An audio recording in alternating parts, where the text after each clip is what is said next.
The fear of being alone is one of those silent emotions that walks beside many people, without making a sound, yet determining almost everything. It's not shouted. It's not posted online. It's rarely admitted. But it's there, hidden behind decisions that look like love, and choices that are, deep down, just desperation. According to the thinker Erich Fromm, this fear can be the worst advisor when it comes to choosing who to share your life with. Because when you're afraid of being alone, you don't really choose. You cling. Fromm didn't see love as just a feeling, but as an art, a construction, a conscious act of freedom. But that freedom is only possible when one has learned to be alone, truly alone, without anxiety, without panic, without needing a mirror to reflect your worth. For Fromm, if you can't bear to be alone, you're not ready to love, because those who fear solitude don't love. They hold on. They hold on to the first person who hugs them, who notices them, who simply doesn't leave. And when a relationship is born out of fear, it's doomed to hurt, because it's not a free choice. It's emotional survival. Some people cling to any bond just to avoid being alone. It doesn't matter if the relationship is full of silence, contempt, boredom, or even emotional neglect. What matters is that someone is there, that there's a message, a phone call, a body next to yours. And so we call love what is really just company. We dress up mutual fear as a relationship. Fromm puts it starkly, but also clearly. Only those who can be alone are capable of choosing freely.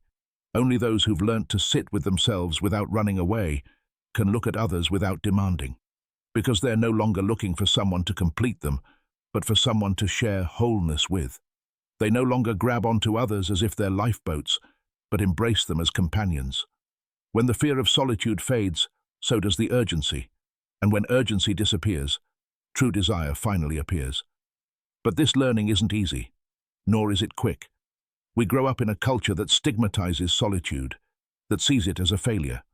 We're taught to see being in a relationship as a goal in itself, not as a natural consequence of self-growth. From an early age, we're taught that being alone is sad, that being with someone is the ultimate happiness. So we grow up searching desperately for someone, without ever asking ourselves if we truly want them, or if we simply can't bear not to have anyone. The fear of being alone pushes you to accept less than you deserve. It convinces you that anything is better than the void. And so, you get into relationships that aren't good for you, but at least they keep you distracted from the silence. Relationships where you make deals rather than love, where you endure more than you grow. And tragically, that fear is often so well disguised, you don't even see it. You think you're choosing love, when really you're just running away from loneliness. Have you ever said yes when you wanted to say no, just to avoid being alone? Have you stayed in a relationship that no longer felt like you, just so you wouldn't have to face the emptiness? Have you felt relieved just because someone turned up, even if they didn't bring joy? That's fear speaking, not love. Fromm insists, true love is only possible when the self is built, when you know yourself, accept yourself, and find comfort in your own presence, when solitude is no longer a threat, but a place of clarity. In that peaceful solitude, silence stops hurting. It becomes reflection, insight, truth. And from there, from that inner stillness, you begin to choose differently. Not from urgency, but from alignment.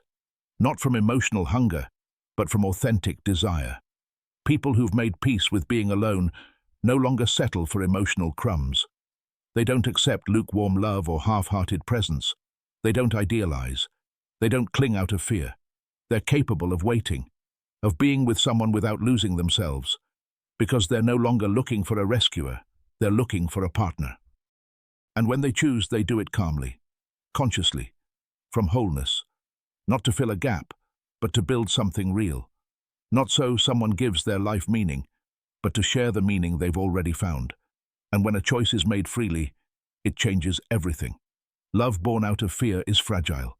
It becomes need, obsession, attachment. Every bit of distance feels like a threat. Every difference, a crisis. But love born out of inner freedom is something else entirely. It's generous. It's peaceful. It's strong.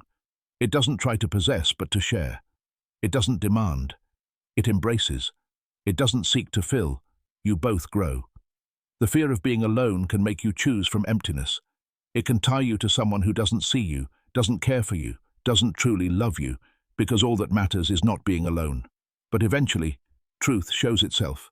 You realize you're not there because you love, but because you're afraid.